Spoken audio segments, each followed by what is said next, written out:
syndicat du bois de l'Aumône et les usagers à propos de la redevance sur les ordures ménagères dans le bassin Rio-Moi. Le syndicat en charge du ramassage veut changer les tarifs pour inciter les administrés à réduire leurs déchets. Mais pour certains foyers, la note passe du simple au double.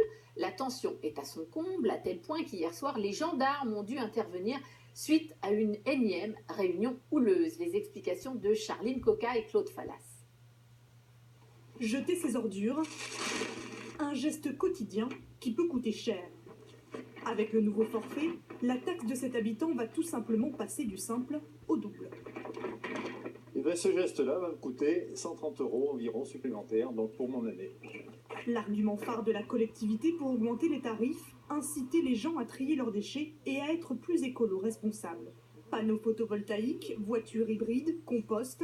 Dominique Pont est pourtant le citoyen modèle. Il ne voit pas comment faire plus d'efforts. Je suis déjà un écolo à fond déjà dans mes démarches. Et on me demande toujours de trier plus mes poubelles.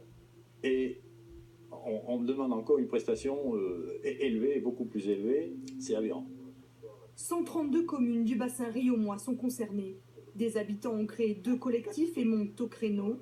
En plus de cette tarification, le ramassage va être moins fréquent et risque d'entraîner des comportements déplacés.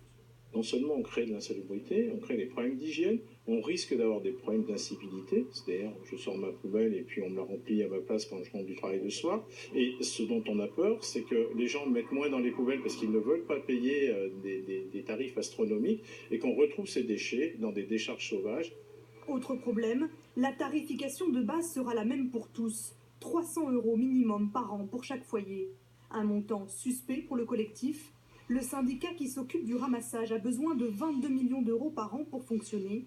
L'opération paraît simple. 70 700 foyers sont concernés, multipliés par 300 €, soit plus de 21 millions d'euros seront issus de cette taxe. Là, si on n'avait pas ces 22 millions, effectivement, on ne pourrait pas fonctionner. Mais ça vient d'un certain nombre de choses, quoi. C'est le coût de fonctionnement. Par contre, la réforme des tarifs, c'est pour baisser la quantité des déchets, donc c'est pour payer moins cher le traitement, c'est aussi pour réduire les tournées de collecte et aussi faire des économies. La nouvelle redevance devrait s'appliquer dès 2017. Une pétition circule. Elle a récolté près de 4000 signatures.